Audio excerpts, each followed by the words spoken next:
নমস্কার, আপনাদের সকলকে স্বাগত জানাই চ্যানেল রূপা মুখার্জিতে। জয় কৃষ্ণকালী মায়ের, জয় কৃষ্ণকালী মায়ের আশীর্বাদ এভাবেই আমাদের সকলের ওপর বর্ষিত হোক। ভক্ত ও কৃষ্ণকালী মায়ের সম্পর্ক এবং ভক্তদের সাথে মঙ্গলা দেবীর সম্পর্ক, এটা এক অবাং মানস গোচরের সম্পর্ক বলা যেতে পারে। শব্দ দিয়ে এর বর্ণনা করা যায় না। ঈশ্বরের কাছে ভক্তরা কিছু পান, তাই আসেন, আর ভক্তদের ভালোবাসায় ঈশ্বর সন্তুষ্ট হন, তাই ঈশ্বরও ভক্তদের এই মনস্কামনা পূরণ করেন। আবার দেখুন, মঙ্গলা দেবী অনেক সময় বলেন যে কখনো কখনো তার শরীরটা খুব উইক লাগে। সত্যিই তো না, তিনিও তো মানুষ, রক্ত মাংসের মানুষ। এই যে ঝড় বৃষ্টি জল কাদা সব কিছু উপেক্ষা করেও তিনি নিত্য আসেন এবং মায়ের পুজো করেন, ভক্তদের মাথায় ত্রিশূল ঠেকান, সব কিছু করেন, তাই না? তো এবারে কি হয়েছে না, এক ভক্ত মঙ্গলা দেবীর জন্য সেই তুলসী ড্রপগুলো হয়, যেটা জলে, ঐষদুষ্ণ জলে 5 ফোঁটা দিয়ে খেলে গলার জন্য খুব আরাম হয়। এমনকি এটাও বলা হয় তাকে যে এই তুলসী ড্রপ নিত্য খেলে গরম জলে, ঈষদুষ্ণ গরম জলে 5 ফোঁটা দিয়ে খেলে শরীরের ইমিউনিটি বাড়ে, সর্দি কাশির জ্বর পর্যন্ত হয় না, কিন্তু দীর্ঘমেয়াদী এর ব্যবহার দরকার। মঙ্গলা দেবী তো ওষুধ খেতে পছন্দ করেন না, মায়ের আশীর্বাদে তার শরীর এতটাই সুস্থ থাকে। তো এক ভক্ত মঙ্গলা দেবীর জন্য এই ওষুধ এনেছিলেন এবং মঙ্গলা দেবীকে কীভাবে দেবেন বুঝতে পারছিলেন না, তাই যিনি তার হাজব্যান্ড রয়েছেন তাকে ডেকে সেই ভক্ত বলেন যে বাবা, আমি এটা নিয়ে এসেছি, আপনি মাকে একটু দেবেন আর এইভাবে খেতে বলবেন।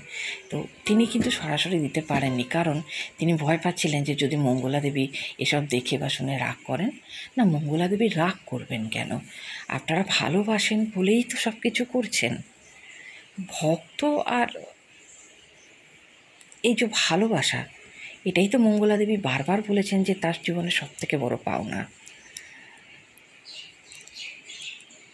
আসুন আমরা শুনে নেব মঙ্গলা দেবীর এই সকল অভিজ্ঞতার কথা। তবে তার আগে আপনাদের কাছে অনুরোধ, ভিডিওটি ভালো লাগলে অবশ্যই লাইক শেয়ার কমেন্টস করবেন, চ্যানেল সাবস্ক্রাইব করে পাশে থাকবেন। কিন্তু খুব বকায় আমাকে।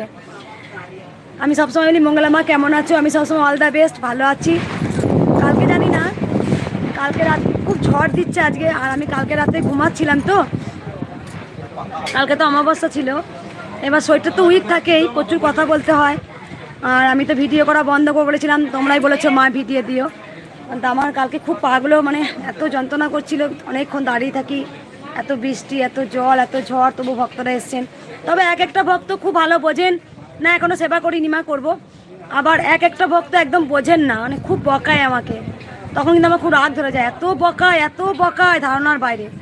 আবার অনেক ভক্ত ভক্তিতেই চলে যায়, বেশি বকায় না আমাকে, অনেকে বোঝে মঙ্গলা মা কষ্ট হচ্ছে। তবে একটা জিনিস বলবো বারবার, অনেকে জানে না, কিন্তু আমি পৃথিবী ছেড়ে যখন যাব না, একটা জিনিস সবাই বুঝতে পারবে, অমূল্য রতন হারিয়ে গেছে।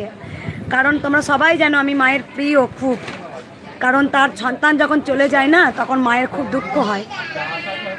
তাই অনেক ভক্ত, কালকে যেমন একটা ভক্ত এসছেন, আমি জানি না কোন ভক্ত এসছেন, একটা ভক্ত আমাকে বলছেন, দাদা মায়ের দেখো এগুলো পড়ে আছে, করি না। একটা ভক্ত আমায় কালকে তুলসী নিয়ে এসছে, মানে গরম জল করে আমায় খেতে বলে। আমার গলাটা তো খুব, ভক্তের সঙ্গে কথা বলতে হয়, গলাটা খুব অবস্থা খারাপ হয়ে গেছিলো কালকে। তা ও ভয়ে দিতে পারছে না, দেখছে মঙ্গলা মা যদি রেগে যায়।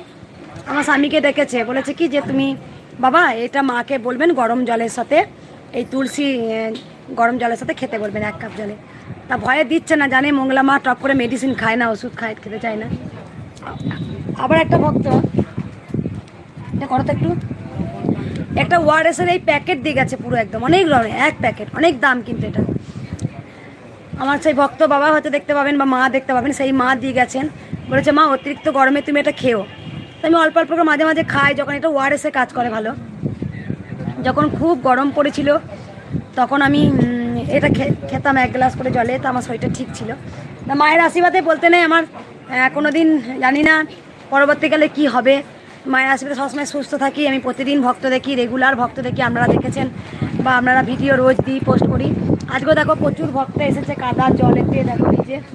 আর সবসময় একটা কথা বলবো যে ভালো থাকবেন, সুস্থ থাকবেন, মায়ের নাম জপ করুন, ভক্তিতেই মুক্তি। আর কিছু বলবো না, মায়ের মালাগুলো খুলি। এক মাস শাড়ি নিয়ে